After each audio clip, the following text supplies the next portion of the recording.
la khaufun alaihim walahum mereka tidak akan mengalami ketakutan baik kehidupan dunia maupun kehidupan akhir. Bahkan para malaikat itu mengatakan ke wali-wali, nahnu awliyaukum fil hayatid dunya wa fil akhir. Kita ini teman kamu, saudara kamu, mitra kamu. Terus cara berpikir niku udan niku rahmat. Terus termasuk tobat sing sah niku dawuh Imam Ghazali kon adus nganggo banyu udan sing ceblok langsung. Mergo nak liwat kenteng kadang kentenge iku hasil sumbangan proposal. Terus mun sing langsung mawon sing liwat plastik mun mboten mandi niku. Mboten mandi niku sing niku mau sama niku. Terus dulu di antara syarat tobat niku dawuh Imam Ghazali iku adus udan sing prawan, maksudnya sing asli ceblok saking putih langit niku langsung sampean nombe. Nak tepak nggih tobat, nak mboten tepak nggih lara niku. Kenapa sholat itu lebih indah ketimbang nikmatal wiqa misal, nikmatnya hubungan biologis? Jawabnya ulama itu gini, lucu jawabannya sederhana. Nikmatnya kamu punya anak itu apa? Jawabnya ulama itu lucu. Kalau sakit dia sembuh, kalau hilang dia datang. Saya ulang lagi ya, kalau sakit dia sembuh, kalau hilang dia datang. Sekarang orang tua yang punya anak sakit koma di UGD atau di emergency, itu senangnya tuh mengalahkan kesenangan apa saja. Kira-kira orang yang berhubungan intim atau yang hubungan biologis dengan orang yang sedang anaknya sembuh dari koma, senangnya senang mana? Senang yang melihat anaknya sembuh dari koma. Senikmat apapun hubungan biologis, senang anaknya yang hilang ketemu. Nah, kalau anak ketemu saja orang seseneng itu, apalagi kita di surga. Ketemu zat yang lama kita sembah, yang lama kita rindukan, yang lama kita rindu. Kemudian ketemu di surga. Maka tidak ada artinya surga tanpa melihat Allah Subhanahu wa Ta'ala. Memang harus dijelaskan secara rohani. Akhirnya orang ngerti bahwa nikmat tertinggi di surga adalah melihat Allah Subhanahu wa Ta'ala. Karena kalau anak-anak muda mungkin protes, ya enggak, ya enak kumpul sama widadari gini-gini. Wah itu kan yang trauma bojone jelek gitu. Wah itu yang bojone jelek mesti kesusu masuk surga karena itu sudah jelek, cerewet, nggak mati-mati kan gitu. Terus dia ingin masuk surga mesti niate welek, mesti pikiran pertama itu kumpul widadari. Tapi ada ulama yang bikin analogi tadi, misalnya istri kamu cantik, kemudian anak kamu sakit, koma. Hubungan dengan istri sama dengar berita anak kamu sembuh, seneng mana? Seneng anak sembuh. Sama anak yang hilang, seneng mana? Anak yang hilang ketemu. Maka terus ulama bisa menjelaskan itu. Kalau orang ketemu anaknya seseneng itu, apalagi ini ketemu Tuhannya yang bertahun-tahun disembah, kemudian tidak pernah melihat. Di surga itu nanti kita melihat Allah Subhanahu. Makanya Allah begitu bangganya mempromosikan surga. Surga itu apa? Surga itu wujuhu yauma idzin nadhirah ila rabbiha nadhirah, yaitu wajah-wajah berseri-seri dan melihat. Itu tanpa dijelaskan seperti ini Anda akan janggal, enaknya di mana? Tapi setelah dijelaskan detail gini oleh ulama, maka kita akan tahu an-ni'matul uzma sing enggak ada perbandingannya adalah nikmat masuk apa? Surga karena melihat Allah Subhanahu. Ya, jadi saya berkali-kali pokoknya minta sekali, hadil umat harus umat yang rasional, terutama dalam mengemban tauhid. Karena tauhid ini yang disebut kalimah.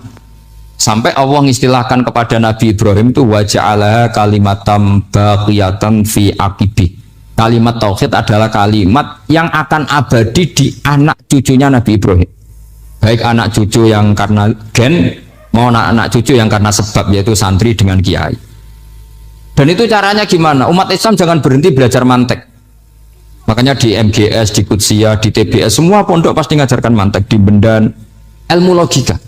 Itu tadi, kalau kamu tidak bisa menemukan tauhid dengan cara tadi, dengan cara al-alam mutaghayyir wa kullu mutaghayyir hadis la budda min buhtis, paling tidak pakai ilmu yang dilakukan Rasulullah SAW. Itu masyhur, itu saya sering cerita di mana-mana. Ada orang namanya Jubair bin Mut'im, Muhammad bin Jubair bin Mut'im. Itu dulu dia kafir.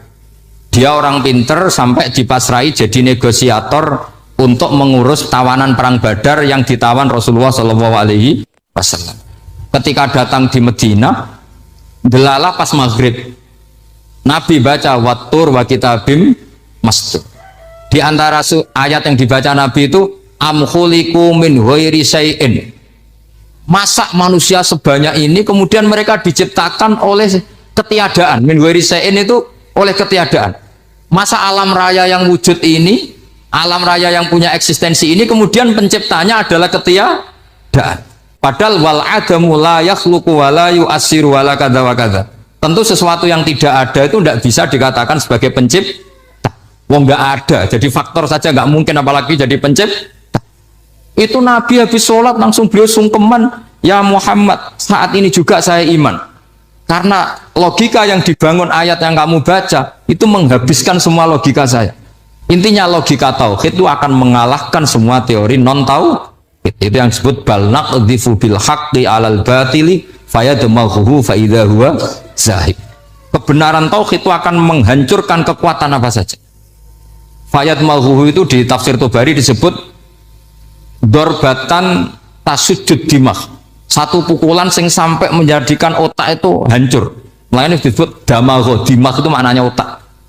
Maka kamu jangan khawatir kalau Islam didiskusikan di Uni Soviet, didiskusikan di Kanada, didiskusikan di Korea, pasti kalimat tauhid akan mengalahkan kalimatul batil. Pasti ja'al haqqu wa zahaqal batil, innal batila kana zahuq. Tapi syaratnya kita harus kuat. Makanya saya ini senang sekali yang namanya ngaji itu, saya senang. Karena saya tadi bercita-cita ingin jadi dosen setelah mati. Karena di dunia sudah tidak jadi apa? Dosen. Saya ingin seperti Imam Amudi. Pertama ketemu Allah, beliau disuruh ngajar malaikat tentang ilmu apa? Matematika yang mengarah ke tauhid. Jadi diajarkan. Kamu tahu angka 2, angka 3, angka 4, semuanya bersumber dari angka 1. Berarti semuanya berawal dari 1. Nggak tahu setelah itu malaikatnya dites lagi apa enggak tahu. Pokoknya pas itu malaikat ya paham semua. Oke. Kayak apa hebatnya umat Rasulullah Shallallahu Alaihi Wasallam? Karena akalnya kuat. Sehingga kita harus kuat. Sehingga kalimat yang benar disebut kalimat haqqin 'alaiha nahya wa 'alaiha. Nah, kalimat yang salah disebut kaburat kalimatan takhruju min afwahim. Kalimat menjadi kalimat karena diucapkan, tapi tidak menunjuk hakikat. Kayak ini misalnya, ini tutup, ini putih, terus saya katakan hitam. Berarti saya mengatakan ini hitam sebagai kata-kata karena diucapkan, tapi tidak pernah menjadi hakikat karena hakikatnya ini putih. Itu hebatnya Quran. Makanya Quran kalau gojlek orang kafir itu, gojlek orang kafir itu disebut apa? Kaburat kalimatan takhruju min afwahin. Tapi untuk kalimat tauhid dikatakan apa?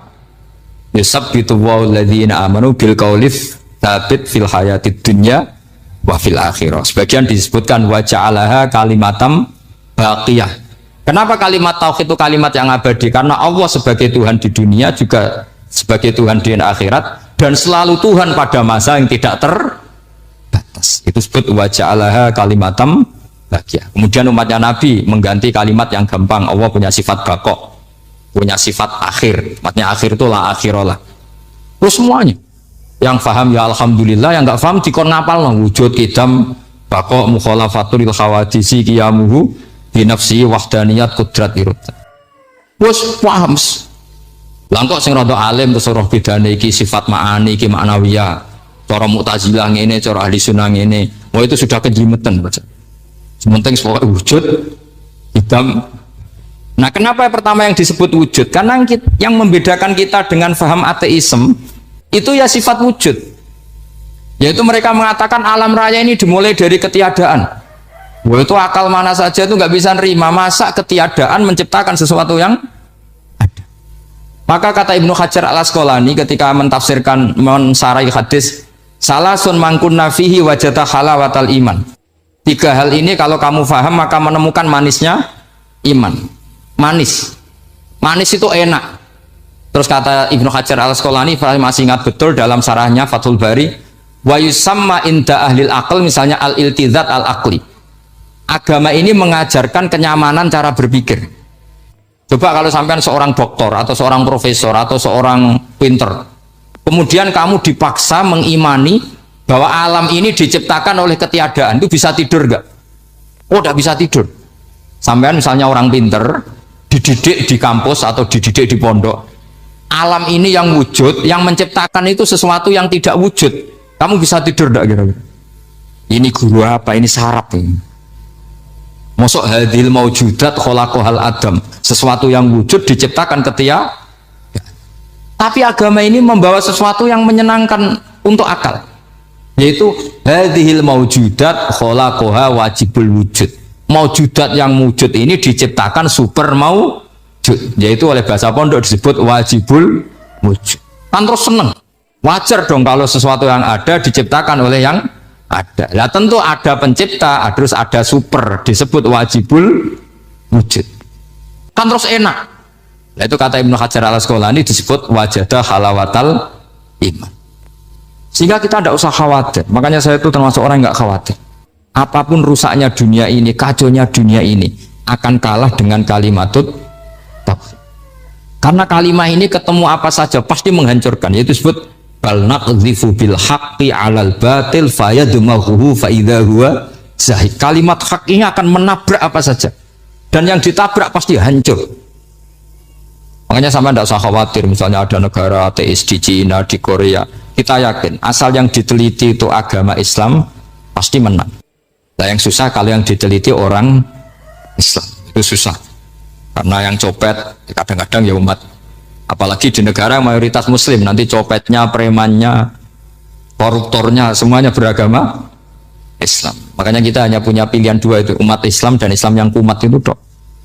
Kalau tidak umat Islam ya Islam yang umat.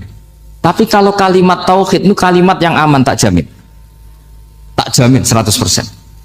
Sehingga saya itu kalau ditanya profesor Pak Bak, kalau suatu saat Indonesia jadi negara yang sangat terbuka, kemudian ada sekolah perbandingan agama, menurut Anda prospek Islam gimana?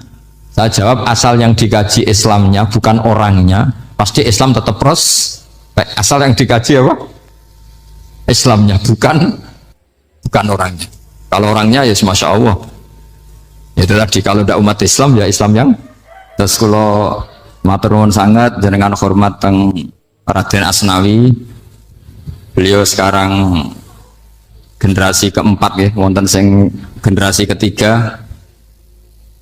Nasab kula kepanggih Raden Asnawi teng Asnawi sepuh. Terus Raden Asnawi gadah bah namine Abdullah Husnen, terus Ibu Ayu Sofia niku binti Asnawi sepuh.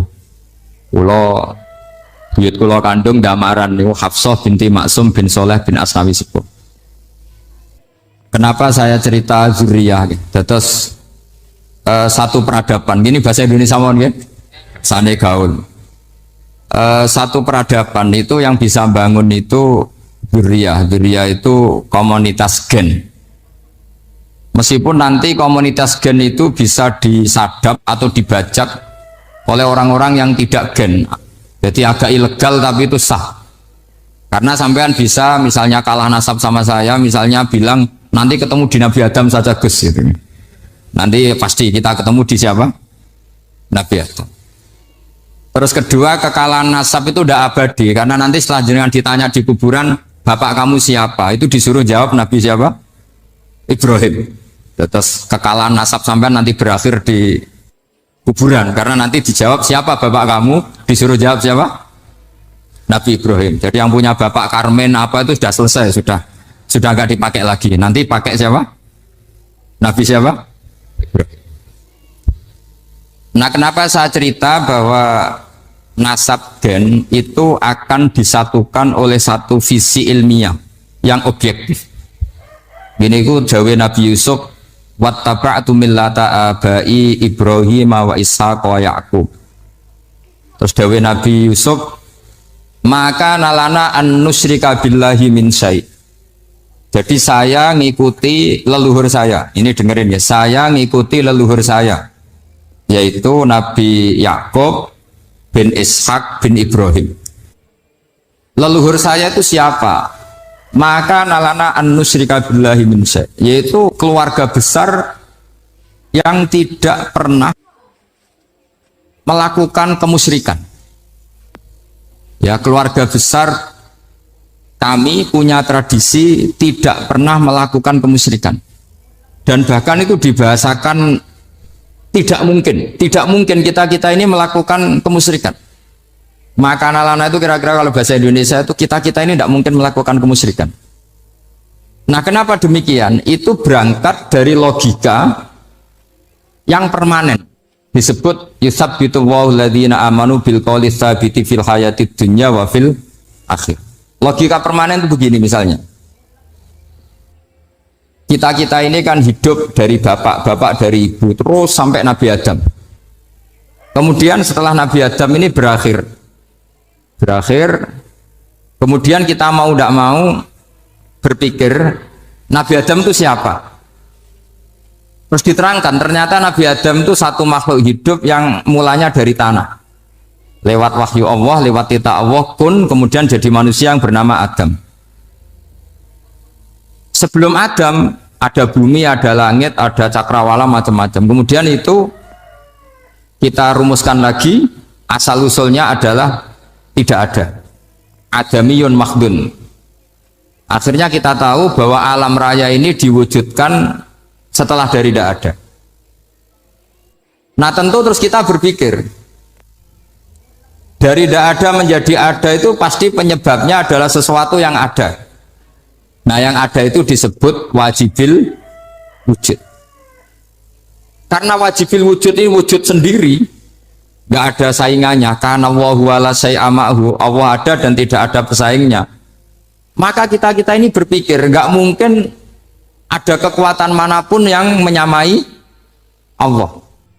Sehingga nggak ada Yesus mungkin menyamai Allah, nggak ada Fir'aun, nggak ada Lata, nggak ada Uzza. Makanya disebut maka nalana an nusyrika billahi min syai'. Kita ini tidak mungkin melakukan kemusyrikan. Sama tidak usah tanya saya, Gus, tapi orang menjadi musyrik itu kan mungkin. Jawabannya itu tetap nggak mungkin. Kemusyrikan itu satu teori yang nggak mungkin. Tapi kalau orang musyrik itu mungkin. Memang kata gitu. Tapi karena kita kenal terhadap yang membawa kita beliau banyak ke Korea. Saya itu beli pesolatan tuh bukan 1-2 sampai 2 kerdus 3 kerdus.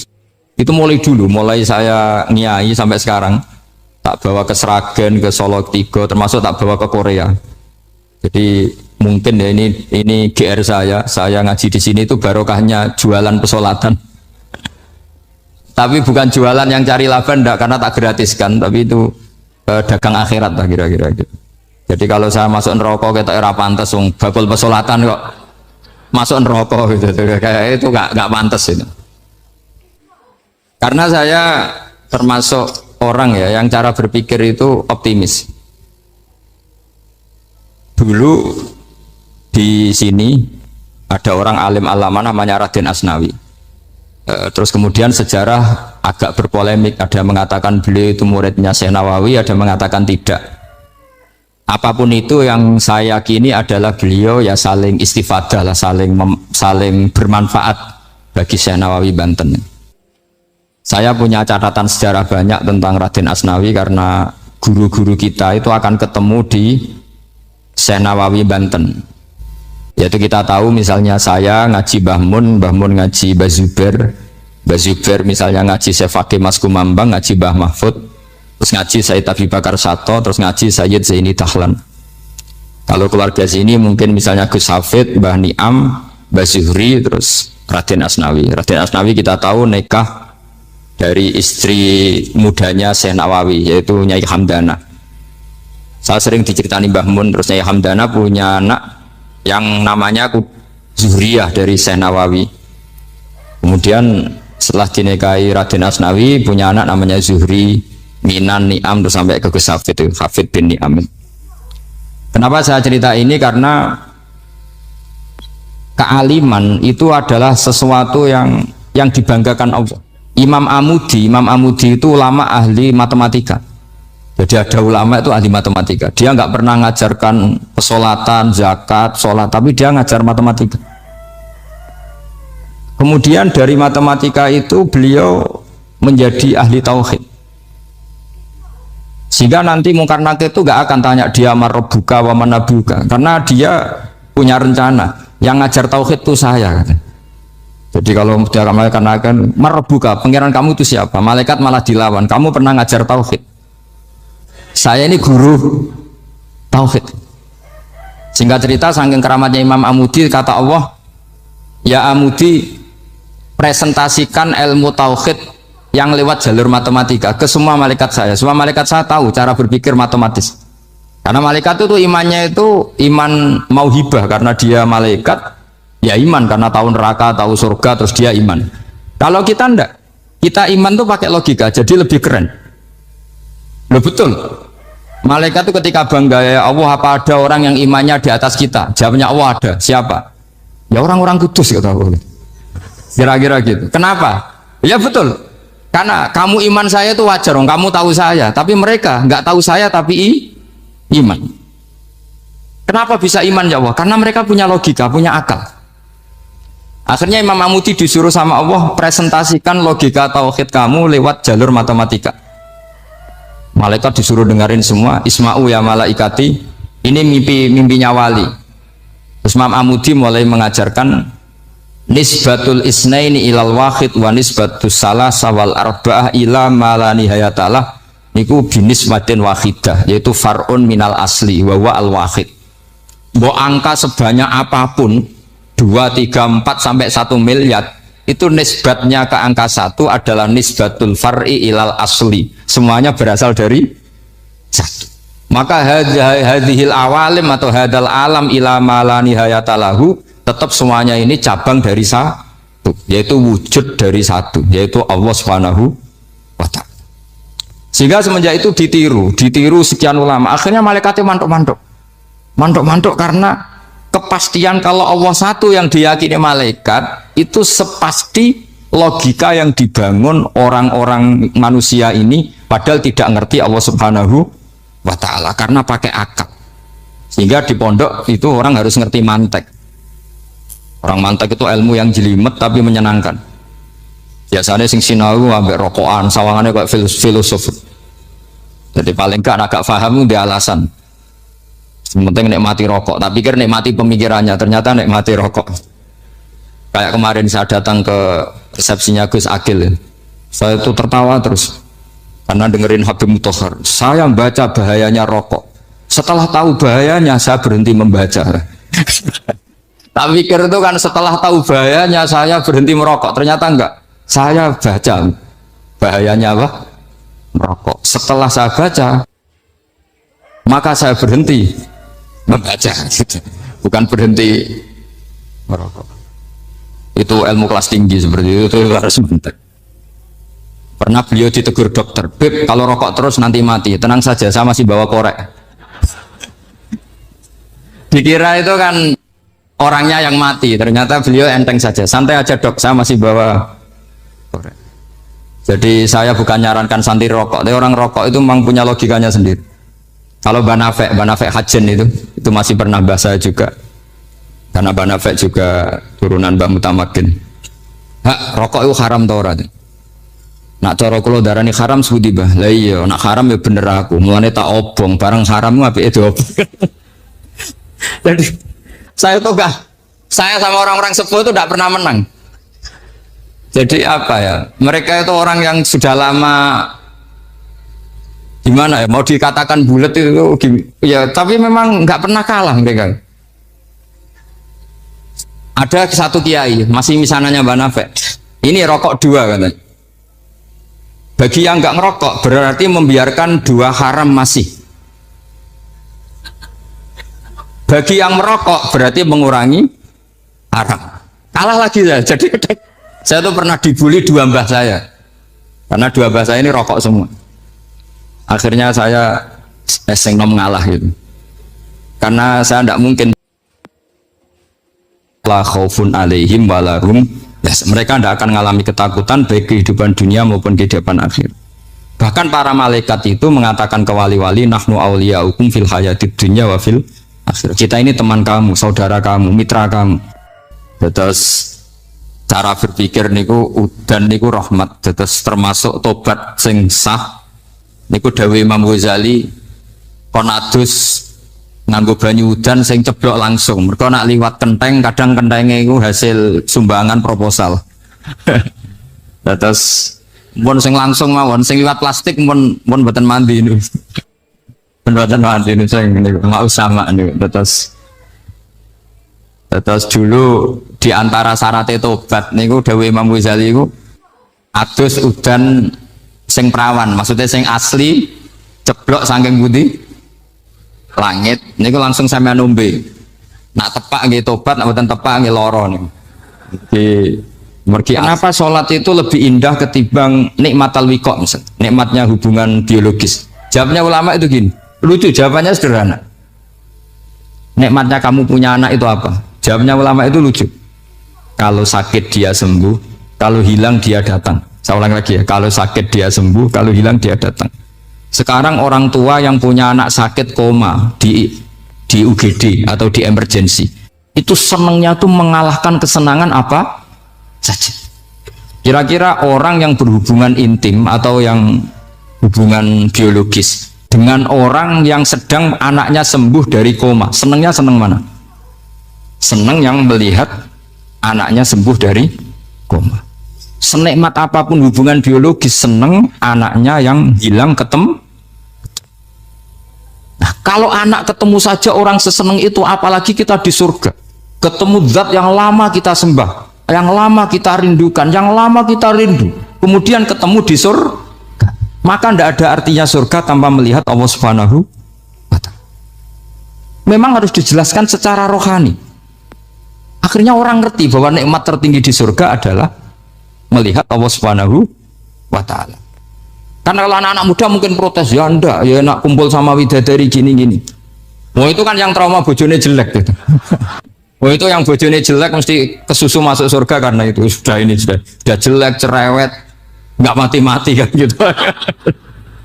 Terus dia ingin masuk surga mesti niate welek, mesti pikiran pertama itu kumpul widadari. Tapi ada ulama yang bikin analogi tadi, misalnya istri kamu cantik, kemudian anak kamu sakit, koma.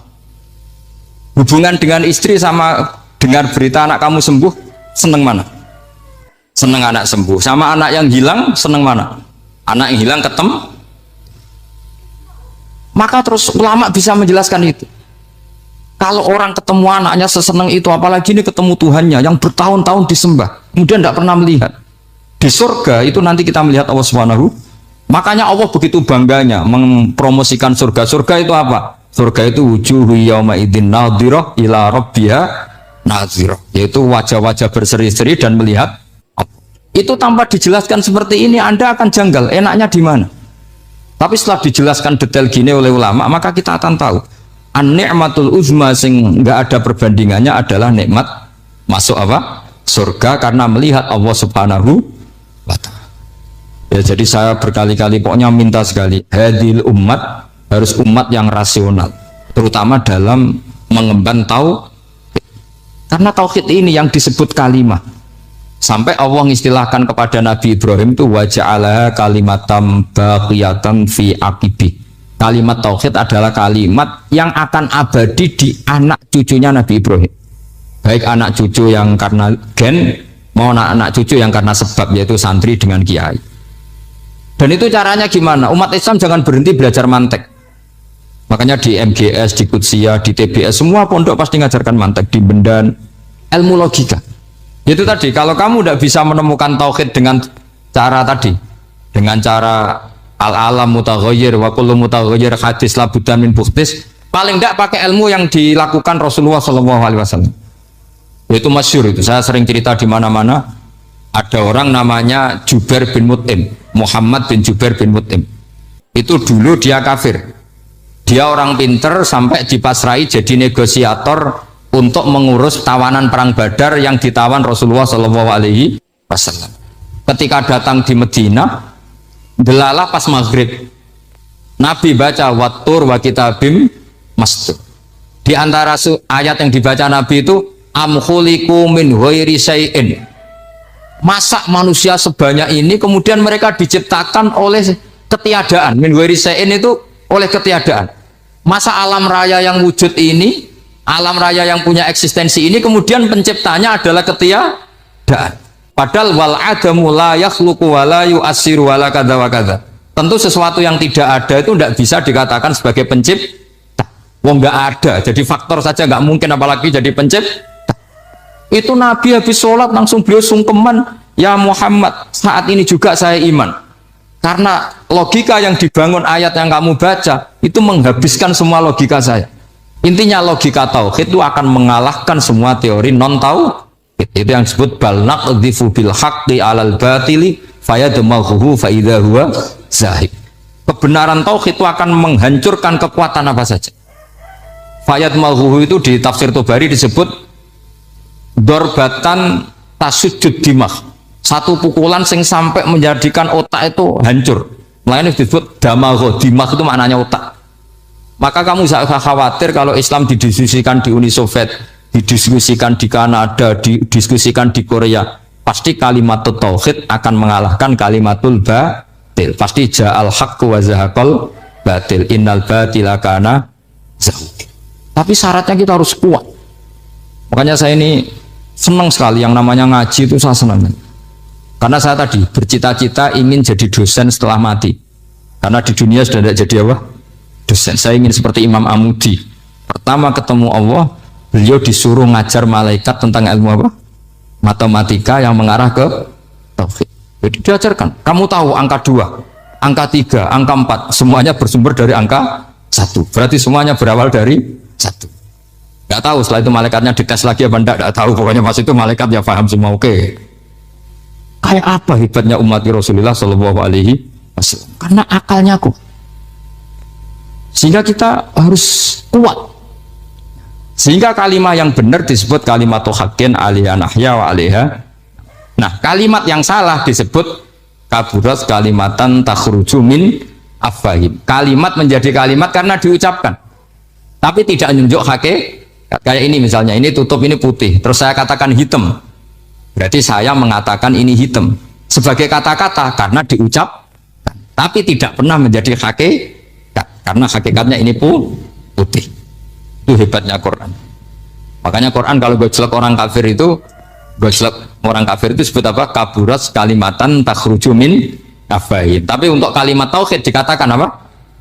Yusabbitu walladzina amanu bil qaulif tsabit fil hayatid dunya wa fil akhirah. Sebagian disebutkan wa ja'alaha kalimatam baqiyah. Kenapa kalimat tauhid itu kalimat yang abadi? Karena Allah sebagai Tuhan di dunia juga sebagai Tuhan di akhirat, dan selalu Tuhan pada masa yang tidak terbatas. Itu disebut wa ja'alaha kalimatam baqiyah. Kemudian umatnya Nabi mengganti kalimat yang gampang. Allah punya sifat baqo, punya sifat akhir. Maksudnya akhir itu la akhirah. Terus semuanya yang faham ya alhamdulillah, yang nggak faham dikon ngapal lah. Wujud kidam baqo mukhalafatul khawadisi qiyamuhu binafsi wahdaniyat kudrat irut. Terus paham. Langkok sing rada alim terus roh bedane iki sifat ma'ani iki ma'nawiyah. Cara Mu'tazilah ngene, cara ahli sunnah ngene. Wah itu sudah kejlimetan baca. Sementing soal wujud hitam. Nah, kenapa pertama yang disebut wujud? Karena yang membedakan kita dengan faham ateisme itu ya sifat wujud. Yaitu mereka mengatakan alam raya ini dimulai dari ketiadaan. Wah itu akal mana saja itu nggak bisa nerima, masa ketiadaan menciptakan sesuatu yang ada. Maka kata Ibnu Hajar al-Asqalani ketika mentafsirkan mensarai hadis salasun mangkunna fihi wajata halawatal iman. 3 hal ini kalau kamu faham maka menemukan manisnya iman. Manis itu enak. Terus kata Ibnu Hajar al-Asqalani, saya masih ingat betul dalam sarahnya Fathul Bari, wa yusamma inda ahlil aql, misalnya al-iltizat al-aqli. Agama ini mengajarkan kenyamanan cara berpikir. Coba kalau sampean seorang doktor atau seorang profesor atau seorang pinter, kemudian kamu dipaksa mengimani bahwa alam ini diciptakan oleh ketiadaan, itu bisa tidur gak? Oh, tidak bisa tidur. Sampean misalnya orang pinter dididik di kampus atau dididik di pondok, alam ini yang wujud, yang menciptakan itu sesuatu yang tidak wujud, kamu bisa tidur gak kira-kira? Ini guru apa? Ini sarap ini. Mosok hadil maujudat khalaqahal adam, sesuatu yang wujud diciptakan ketia. Tapi agama ini membawa sesuatu yang menyenangkan untuk akal, yaitu hadhil maujudat khalaqaha wajibul wujud. Maujudat yang wujud ini diciptakan super wujud, yaitu oleh bahasa pondok disebut wajibul wujud. Kan terus seneng, wajar dong kalau sesuatu yang ada diciptakan oleh yang ada. Nah tentu ada pencipta, terus ada super, disebut wajibul wujud. Kan terus enak. Nah itu kata Ibnu Hajar al Asqalani disebut wajadah halawatal iman. Sehingga kita tidak usah khawatir. Makanya saya itu termasuk orang yang nggak khawatir. Apapun rusaknya dunia ini, kacaunya dunia ini, akan kalah dengan kalimatut tauhid. Karena kalimat ini ketemu apa saja pasti menghancurkan. Yaitu disebut bal naqdhifu bil haqqi 'alal batil fayadmaghuhu fa idza huwa zahid. Kalimat hak ini akan menabrak apa saja. Dan yang ditabrak pasti hancur. Makanya sama tidak usah khawatir. Misalnya ada negara ateis di Cina, di Korea, kita yakin asal yang diteliti itu agama Islam pasti menang. Nah yang susah kalau yang diteliti orang Islam, itu susah karena yang copet kadang-kadang ya umat, apalagi di negara mayoritas muslim, nanti copetnya, premannya, koruptornya semuanya beragama Islam. Makanya kita hanya punya pilihan dua, itu umat Islam dan Islam yang kumat itu dok. Kalau tidak umat Islam ya Islam yang kumat. Tapi kalau kalimat tauhid itu kalimat yang aman, tak jamin 100%. Sehingga saya itu kalau ditanya profesor Pak, kalau suatu saat Indonesia jadi negara yang sangat terbuka, kemudian ada sekolah perbandingan agama, menurut Anda prospek Islam gimana? Saya jawab, asal yang dikaji Islamnya bukan orangnya, pasti Islam tetap prospek. Asal yang dikaji apa? Islamnya, bukan orangnya. Kalau orangnya ya Masya Allah. Itu tadi, kalau tidak umat Islam ya Islam yang. Terus kalau matur nuwun sangat jenengan hormat teng Raden Asnawi.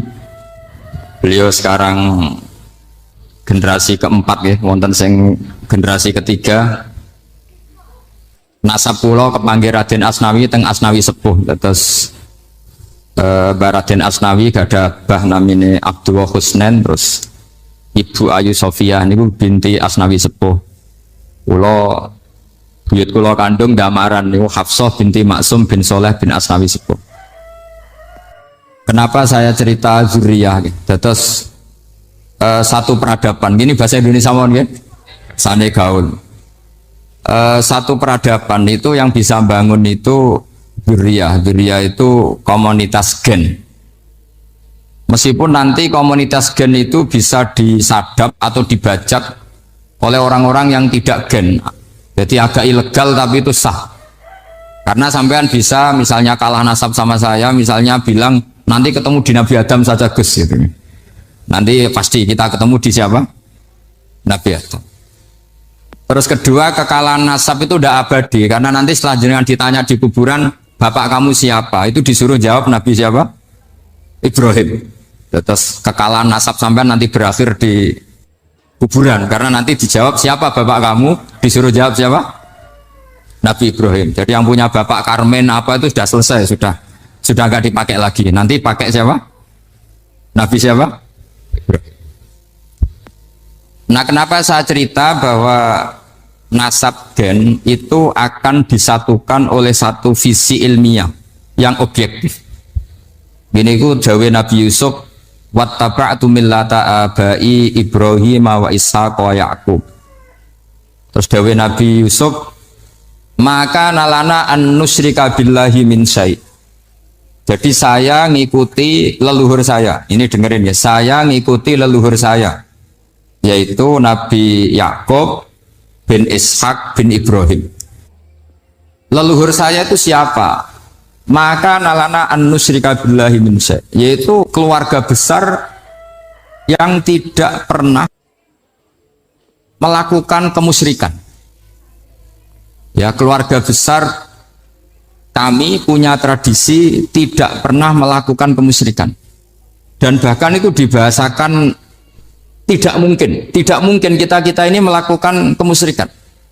Maka nalana itu kira-kira kalau bahasa Indonesia itu kita ini tidak mungkin melakukan kemusyrikan. Nah, kenapa demikian? Itu berangkat dari logika yang permanen. Disebut yusabbitu Allahu alladziina aamanu bil qouli tsabiti fil hayatid dunya wa fil akhir. Logika permanen itu begini misalnya.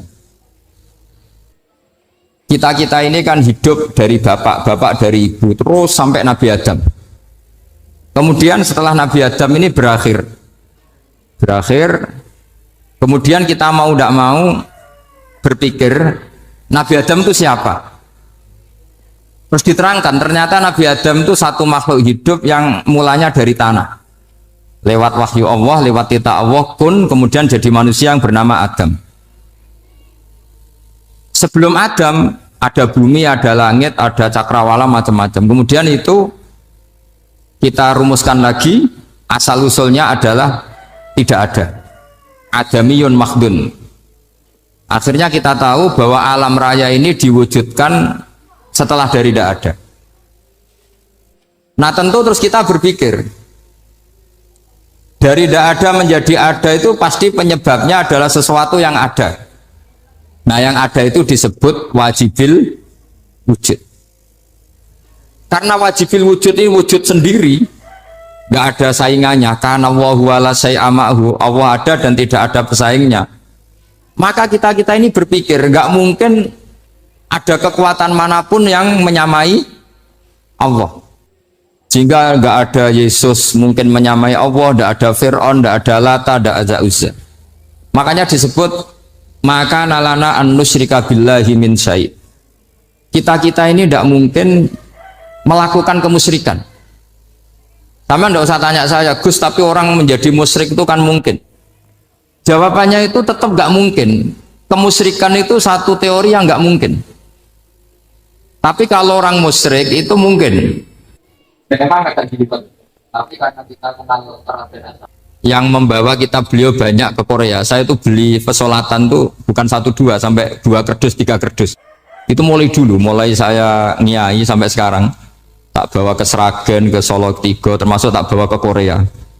Jadi mungkin ya ini GR saya ngaji di sini itu barokahnya jualan pesolatan. Tapi bukan jualan yang cari laba enggak, karena tak gratiskan, tapi itu dagang akhirat lah kira-kira gitu.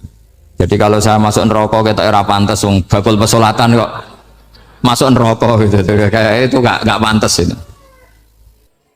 Karena saya termasuk orang ya yang cara berpikir itu optimis. Dulu di sini ada orang alim alama namanya Raden Asnawi. Terus kemudian sejarah agak berpolemik, ada yang mengatakan beliau itu muridnya Syekh Nawawi, ada yang mengatakan tidak. Apapun itu yang saya yakini adalah beliau ya saling istifadah lah, saling bermanfaat bagi Syekh Nawawi Banten. Saya punya catatan sejarah banyak tentang Raden Asnawi karena guru-guru kita itu akan ketemu di Syekh Nawawi Banten. Yaitu kita tahu misalnya saya ngaji Mbah Mun ngaji Mbah Zubair misalnya ngaji Syekh Fakih Mas Kumambang, ngaji Mbah Mahfud, terus ngaji Sayyid Abi Bakar Sato, terus ngaji Sayyid Zaini Dahlan. Kalau keluarga sini mungkin misalnya Gus Hafid, Mbah Niam, Mbah Zuhri, terus Raden Asnawi. Raden Asnawi kita tahu nikah dari istri mudanya Syekh Nawawi, yaitu Nyai Hamdana. Saya sering diceritani Mbah Mun, terus Nyai Hamdana punya anak yang namanya Zuhriyah dari Syekh Nawawi. Kemudian setelah dinikahi Raden Asnawi punya anak namanya Zuhri, Minan, Niam, terus sampai ke Gus Hafid, Hafid bin Niam. Kenapa saya cerita ini? Karena kealiman itu adalah sesuatu yang dibanggakan Allah. Imam Amudi itu ulama ahli matematika. Jadi ada ulama itu ahli matematika. Dia nggak pernah ngajarkan pesolatan, zakat, sholat, tapi dia ngajar matematika. Kemudian dari matematika itu beliau menjadi ahli tauhid. Sehingga nanti Mungkar Nakir itu nggak akan tanya dia marbuka wa manabuka, karena dia punya rencana. Yang ngajar tauhid itu saya. Jadi kalau dia akan marbuka, pangeran kamu itu siapa? Malaikat malah dilawan. Kamu pernah ngajar tauhid? Saya ini guru tauhid. Singkat cerita, saking keramatnya Imam Amudi, kata Allah, ya Amudi, presentasikan ilmu tauhid yang lewat jalur matematika ke semua malaikat saya. Semua malaikat saya tahu cara berpikir matematis. Karena malaikat itu imannya itu iman mauhibah, karena dia malaikat, ya iman karena tahu neraka, tahu surga, terus dia iman. Kalau kita enggak, kita iman tuh pakai logika, jadi lebih keren. Loh betul. Malaikat itu ketika bangga, ya Allah, apa ada orang yang imannya di atas kita? Jawabnya Allah ada. Siapa? Ya orang-orang kudus, kata Allah. Kira-kira gitu. Kenapa? Ya betul. Karena kamu iman saya itu wajar, kamu tahu saya. Tapi mereka nggak tahu saya tapi iman. Kenapa bisa iman ya Allah? Karena mereka punya logika, punya akal. Akhirnya Imam Amudi disuruh sama Allah presentasikan logika tauhid kamu lewat jalur matematika. Malaikat disuruh dengerin semua. Isma'u ya malaikati, ini mimpinya wali. Terus Imam Amudi mulai mengajarkan nisbatul isnaini ilal wahid wa nisbatus salasa wal arba'ah ila ma la nihayatalah niku binisbatin wahidah, yaitu far'un minal asli wa wa al wahid. Mbok angka sebanyak apapun 2, 3, 4 sampai 1 miliar itu nisbatnya ke angka 1 adalah nisbatul far'i ilal asli, semuanya berasal dari 1. Maka hadhil awalim atau hadal alam ila ma la nihayatalahu, tetap semuanya ini cabang dari 1, yaitu wujud dari 1, yaitu Allah Subhanahu wa ta'ala. Sehingga semenjak itu ditiru sekian ulama. Akhirnya malaikatnya mantuk karena kepastian kalau Allah satu yang diyakini malaikat itu sepasti logika yang dibangun orang-orang manusia ini, padahal tidak ngerti Allah Subhanahu wa ta'ala karena pakai akal. Sehingga di pondok itu orang harus ngerti mantek. Orang mantek itu ilmu yang jelimet tapi menyenangkan. Biasanya sing sinau ambek rokokan, sawangannya kayak filosof. Jadi paling gak agak paham dia alasan. Penting nikmati rokok, tapi pikir nikmati pemikirannya, ternyata nikmati rokok. Kayak kemarin saya datang ke resepsinya Gus Agil, saya itu tertawa terus karena dengerin Habib Mutahar. Saya membaca bahayanya rokok. Setelah tahu bahayanya, saya berhenti membaca. Tak pikir itu kan setelah tahu bahayanya saya berhenti merokok. Ternyata enggak. Saya baca bahayanya apa? Merokok. Setelah saya baca, maka saya berhenti membaca. Bukan berhenti merokok. Itu ilmu kelas tinggi seperti itu harus mentek. Pernah beliau ditegur dokter, Beb, kalau rokok terus nanti mati. Tenang saja, saya masih bawa korek. Dikira itu kan orangnya yang mati, ternyata beliau enteng saja. Santai aja dok, saya masih bawa korek. Jadi saya bukan nyarankan santai rokok, tapi orang rokok itu memang punya logikanya sendiri. Kalau Banafek Hajen itu masih pernah bahasa juga. Karena Banafek juga turunan Mbah Mutamakin. Hak, rokok itu haram tau ora? Nak cara kula darani haram sudi bah. Lah iya, nak haram ya bener aku. Mulane tak obong, barang haram apike diobong. Jadi saya tuh saya sama orang-orang sepuh itu tidak pernah menang. Jadi apa ya? Mereka itu orang yang sudah lama gimana ya? Mau dikatakan bulat itu ya, tapi memang nggak pernah kalah mereka. Ada satu kiai masih misananya Banafek. Ini rokok 2 katanya.